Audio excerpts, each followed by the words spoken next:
Hello everyone and welcome to the next installment of Track Tips. If this is your first time watching, do not forget to subscribe, but also do not hesitate to leave your thoughts and your comments in the comment section below. If by chance you missed the previous episodes, you can click them on the top right hand portion of your screen. But without further ado, let's go ahead and get started.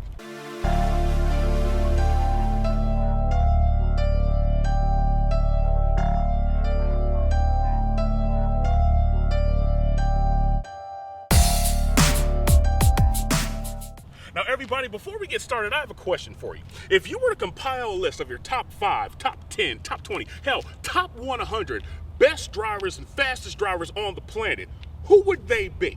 Take a couple seconds, think about it. I'll be right back. So have you got your list together?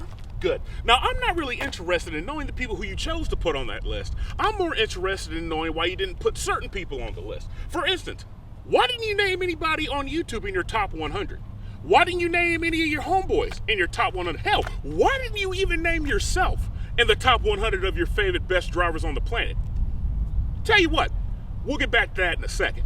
So you just got done doing your first track day. Hell, maybe even your second track day. Now you're all amped up. You're excited. You're addicted to track days. You got the disease flowing in your veins. Now you're back at home on a computer, searching all over the internet with your lab coat on because you're a mad scientist trying to concoct ways to make your car faster on the track. Now in your mind, you've already spent thousands upon thousands upon thousands upon thousands upon thousands of dollars in car mods because you want to make your car better and faster on the track.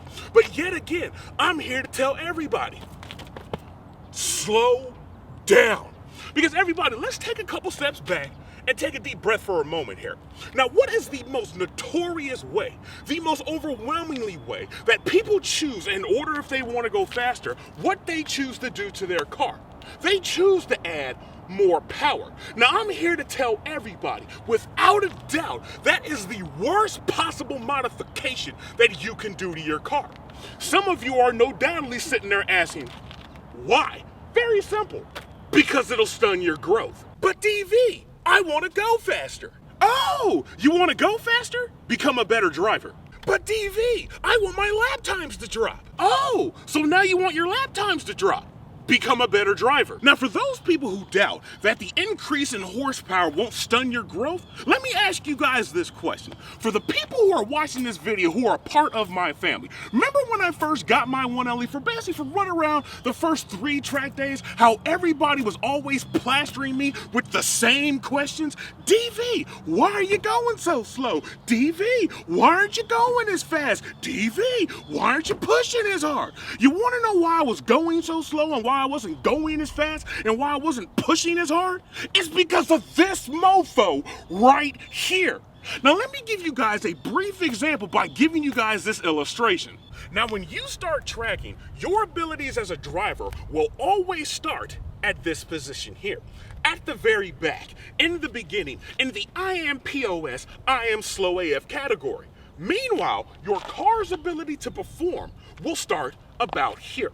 Now, it does not matter if you start with a Ford Fiesta or a Ford GT. Your abilities as a driver will always start in the same exact position. Now, of course, the only difference between a Ford Fiesta and a Ford GT is their ability to perform.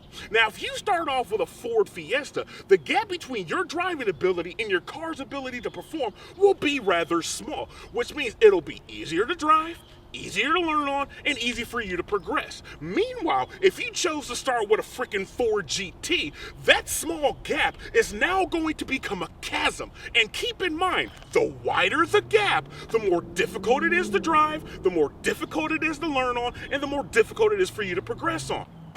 Still don't believe that? Cool. Let me ask you guys this question.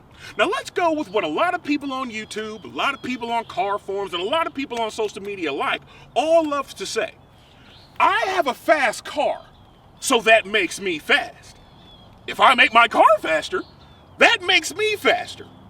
Okay, let's put that to a reality test, shall we? Now let's say after your first, maybe even your second track day, you decide to go ahead and boost your 17 1LE. You take it from 455 horsepower all the way up to 700. Now you put that supercharger on your car. Did you become better as a driver? Did your driving skill improve? No. Your car sure as hell got better. Now that small gap that you originally had when you started tracking, now it's starting to get a little bit wider. Now let's say then you decide to put some headers on your car. You decide to put a cold air intake on your car, throttle body, manifold, tune this SOB. Now you went from 700 horses all the way up to 850 horses. Again, did you as a driver improve? Did your driving skills actually get better? The answer is no. Your car sure as hell got better, but you're still standing in the same place you were when you first started tracking. The only difference is the one small gap that you had when you started tracking has now turned into the freaking Grand Canyon. And the only reason your lap times are getting shorter, the only reason you're going faster is because you decided to bump up your car from 455 horsepower now to 855 horsepower. Now I know what some of you out there are probably thinking, but DV, my lap times are dropping. DV, I'm going faster. Isn't that the whole entire point? No. Actually, that's not the point. Because everybody, I have a question for you. The list of people that you named in the beginning part of this video, your top 5, top 10, top 100, top 1,000 drivers, do you think they got the position that we know them to be in because they went to their local car dealership, bought a fast car, and then spent all their time, effort, energy, and money on making their car faster? Or do you think they got the position we know them to be in because they went out and spent all their time, effort, energy, and money on making themselves faster? You tell me.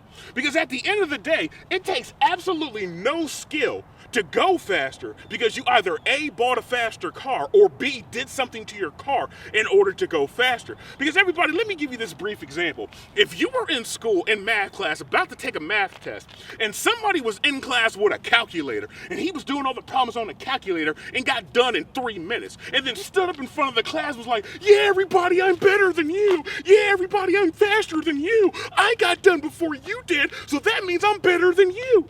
Everybody in that classroom would be like, dude, you used the calculator.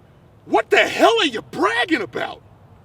See what I'm trying to emphasize? It takes no skill to pass a math class because you used the calculator. And it takes absolutely no skill to go faster because you made your car faster. Because again, if you were the owner of a professional or amateur racing team, would you want someone who's fast because they spent $90,000 on their car? Or someone who's fast because they spent $90,000 on themselves? Again, you guys tell me. Now, at the end of the day, the whole point and purpose and reasoning for a track day is the same whole point and purpose and reasoning of a racing school, to make us better drivers on the track, which is the reason why you will never find anyone who is affiliated with track days or autocross events telling people who just started that if they wanted to go faster and make their lap times shorter, to go ahead and put more horsepower in the car, which is the reason why you will never ever find anyone affiliated with professional or amateur racing sitting there telling their drivers that they need to rely on how much horsepower they have in order to make themselves fast on the track. Because at the end of the day, the only time you ever mod your car is when your car's abilities starts to impede on your abilities as a driver to continue going faster, to continue pushing harder, to continue improving your driving skills. Because ultimately, at the end of the day, the whole point, purpose, and reasoning for racing is to beat someone because you're faster and not because of the car. Because if in the real world racing was about going fast because your car is fast, each and every one of you watching me right now, including myself, in fact, would all be in Formula One or IndyCar or NHRA or some kind of auto racing form that you can think of. But the reason why none of us, and I mean none of us, are sitting here racing professionally or amateurly is because we as drivers do not possess the skill in order to make those cars of professional or amateur racing perform at their most optimal level. Because at the end of the day, racing is about being fast and not going fast. Now, for all those people out there, for all my track rats, for all my autocross folks out there, if you think I didn't hit something home, if you think I might have left something out, and for those people who maybe don't even agree with anything that I said, by all means, leave your thoughts and your concerns and your comments in the comment section below. But I hope everybody enjoyed this video. I hope everybody's having a bomb-ass day, and everybody stay tuned for that new upload.